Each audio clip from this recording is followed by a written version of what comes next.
शेखावाटी में नवलगढ़, लक्ष्मणगढ़, फतेहपुर, रामगढ़, ढूंढलोद, मंडावा, मुकंदगढ़, इस तरह से कई कस्बे हैं जहां पे एक से बढ़कर एक भव्य और शानदार हवेलियां बनी हुई है।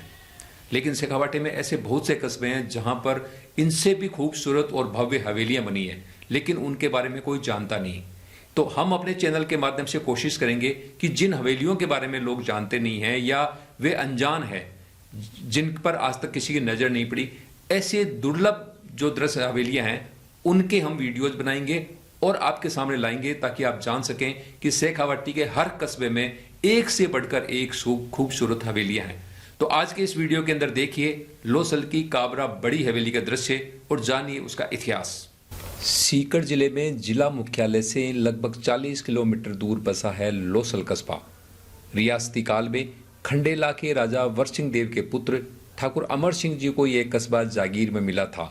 अमर सिंह जी ने इस कस्बे में एक गढ़ का निर्माण करवाया था और बाद में अमर सिंह जी दांता चले गए और दांता कस्बे को अपनी राजधानी बनाया।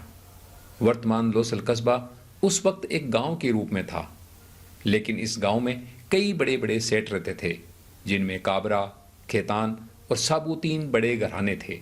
इन तीनों घरानों का समृद्ध व्यापार था और अपने व्यापार के बलबूते तीनों ही घराने आर्थिक दृष्टि से संपन्न थे। हालांकि इन सेठों का व्यापार देश के कोने कोने में फैला था, पर रहने के लिए इन सेठों ने गांव में बड़ी बड़ी हवेलियां बनवाई। सेठ लोग गांव में हवेली बनाना अपनी जन्मभूमि का कर्ज चुकाना मानते थे।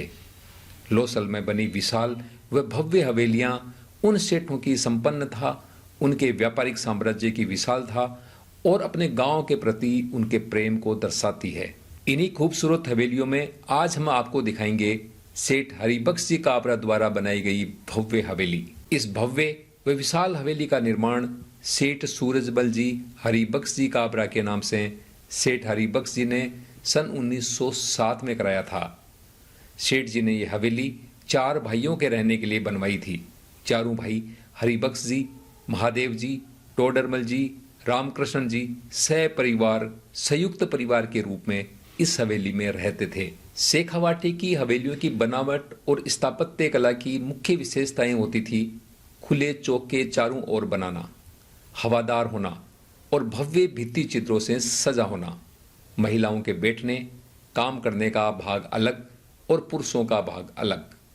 बाहरी चौक में पुरुष और अंदर के चौक में महिलाएं। इस तरह से ये हवेलियां बनाई जाती थी। लोसल में बड़ी हवेली के नाम से प्रसिद्ध यह काबरा हवेली 5 चौक से बनी है। चौक ऊपर की ओर खुला होता है, जिसमें बैठे व्यक्ति को आसमान दिखता है।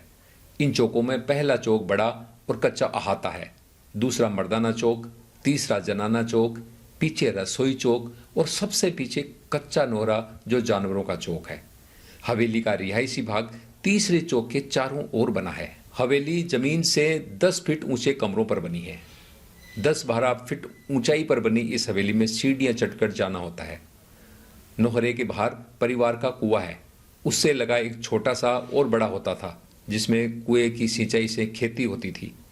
बाड़े में परिवार के लिए मक्का, बाजरा और सब्जियां उगाई जाती थी। पानी के लिए कुआं, बाड़े में खेती, दूध के लिए नोहरे में गायें, आने जाने वालों की ऊंट या बैलगाड़ियां रुकने की जगह होती थी। इस प्रकार रोजमर्रा की जरूरतों के लिए हवेली आत्मनिर्भर थी। हवेली में प्रवेश के लिए पहले चौक में प्रवेश लेना होता है, जो ऊंची दीवार से घिरा कच्चा बड़ा अहाता है। प्रवेश के लिए 2 विशाल दरवाजे थे। वर्तमान में एक दरवाजा बंद कर दिया गया है और एक खुला है। वर्तमान में जो प्रवेश द्वार है उसका बड़ा दरवाजा लकड़ी, लोहे की पत्तियां और मोटे कील कुंदों से 12 फीट के 2 पल्लों से बना है। चौक के एक कोने में बरगद से आच्छादित एक चबूतरा है। इस पर कभी सुरक्षाकर्मी, हाली और हवेली में काम करने वाले लोग यहाँ पे आराम करते थे और चिलम आदि पीते थे और बातें करते थे। पहले चौक से दूसरे चौक में फिर एक बड़े दरवाजे से प्रवेश करना होता है। दरवाजे के दोनों ओर हाथी के बड़े बड़े चित्र हैं। 100 रंगों में बने इन हाथियों के इन भित्ति चित्रों में प्रयुक्त प्राकृतिक और वनस्पति रंगों की चमक आज भी यथावत है। दूसरे खुले चौक के दोनों ओर 2 बड़ी बैठकें हैं, जहाँ सेठ और मुनीम बैठते थे। बैठक की छतें एक मोटी और लंबी लकड़ी की बीम पर टिकी है। सीधे तने वाले मोटे पेड़ के पूरे तने से तराश कर ये बीम बनाई जाती थी। 12 फीट के दरवाजों में लगे लंबे लंबे फट्टे और लकड़ी की ये बीम 100 साल पहले के कारीगरों की दक्षता का प्रमाण है। बैठकों में पीछे छोटे कमरे हैं जिनमें सामान रखा जाता था। बैठक की खिड़कियों में गर्मियों में खसखस की जालियों पर पानी छिड़का जाता था। बीम में अब भी वो कुंडे लगे हैं जिनमें हाथ से खींचने वाला पंखा लटका रहता था। बैठक भित्ति चित्रों से सजी है। बड़े मोटे गद्दों पर तकियों के सहारे बैठकर काम होता था। दोनों बैठकों से लगी एक एक दुछत्ती है। बैठक की छत की आधी ऊंचाई पर बनी होने के कारण इन्हें दुछत्ती कहा जाता है। ये दुछत्तियां बाहर से आए व्यापारियों आदि के ठहरने के काम आती थी। अमूमन हवेलियों में जिस स्तर पर बैठक होती है उसी लेवल पर हवेली का रिहायशी भाग का ग्राउंड फ्लोर होता है। पर काबरा बड़ी हवेली की विशेषता यह है कि यह जमीन से 12 फीट ऊपर बनी है और नीचे चारों ओर बने कमरों और कोठरियों पर टिकी है।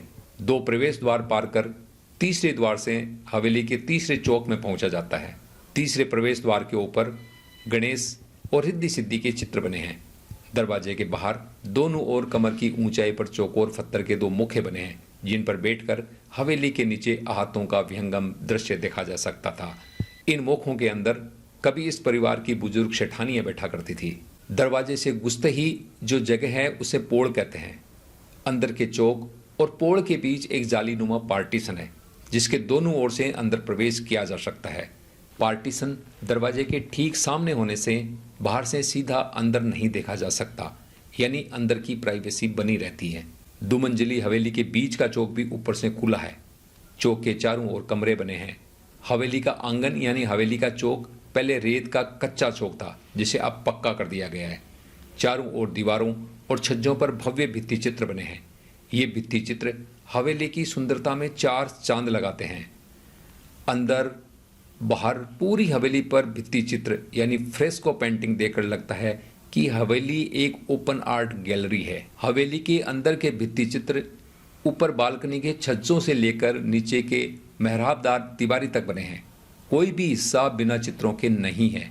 छज्जे के नीचे छोटे छोटे फूलों से घिरे गोलों में ठाकुर, राजा महाराजा आदि के चित्र बने हैं।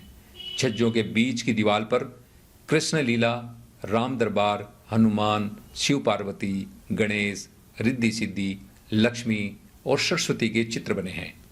इनके नीचे एक लाइन में गोलों की कड़ी में उस समय की सज धज में महिलाओं और पुरुषों के चित्र बने हैं। इसके बाद की सतह और तिबारी के मेहराबों पर बारीक फूल पत्ती के डिजाइन और पशु पक्षियों के चित्र बने हैं।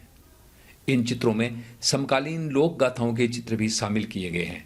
चित्रों की विषय वस्तु स्वाभाविक है जो उस समय की जीवन शैली को दर्शाते हुए जीवन के हर पहलू को जीवंत करती है। हवेली का वास्तु, चित्रकला और हवेली में बने विभिन्न चौक, कमरे, कक्ष आदि देखकर उस समय के सेठों की जीवन शैली और उनके व्यापारिक साम्राज्य का सहज अनुमान लगाया जा सकता है कि उनके पास हर सुख सुविधा थी और उनका व्यापार दूर दूर तक फैला था। पर अफसोस, देश की आज़ादी के बाद व्यापार करने का तरीका, व्यापार के क्षेत्र और व्यापारिक रूट बदलने के कारण इन सेठों के वंशज देश के विभिन्न शहरों में रहकर अपना व्यापार करते हैं और कभी गुलजार रहने वाली ये हवेलियां आज वीरान पड़ी है। लोसल ही नहीं, आज कई शहरों में इन गौरवशाली धरोहर रूपी हवेलियों को तोड़कर वहां बड़े बड़े मार्केट बनाए जा रहे हैं। पर हमें खुशी है कि लोसल की इस काबरा हवेली के मालिक अपनी इस गौरवशाली धरोहर को इसी रूप में रखना चाहते हैं और भविष्य में इस हवेली को एक म्यूजियम का रूप देना चाहते हैं ताकि देश विदेश के लोग इस भव्य हवेली को बनाने वाले कारीगरों की कुशलता और रियासत काल के सेठों के रहन सहन और कार्य विधि से रूबरू हो सके। लोसल की इस काबरा बड़ी हवेली के इतिहास पर हमने जो जानकारी दी है वह फ्रेस्कोस ऑफ लाइफ काबरा बड़ी हवेली नामक पुस्तक में डॉक्टर श्री गोपाल काबरा द्वारा लिखित लेख के आधार पर दी है। हवेली में वीडियोग्राफी की अनुमति देने के लिए हम सेठ श्री सूरजमल काबरा सेठ संस्थान और फैमिली के साथ ही डॉक्टर सिद्धार्थ लखोटिया का आभार व्यक्त करते हैं। डॉक्टर सिद्धार्थ लखोटिया जी ने हमें हवेली के वे दुर्लभ फोटोग्राफ्स भी भेजे जिन तक हम नहीं पहुंच पाए थे। अतः डॉक्टर सिद्धार्थ लखोटिया जी व लोसल के कमल काबरा जी का हम सकारात्मक सहयोग के लिए एक बार पुनः आभार व्यक्त करते हैं।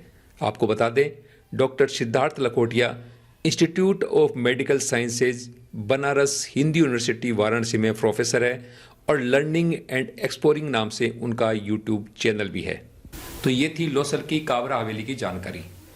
हम इस हवेली के ऊपर आगे और भी कई वीडियो बनाएंगे जिसके अंदर इसके विभिन्न आयामों के बारे में आपको जानकारी देंगे।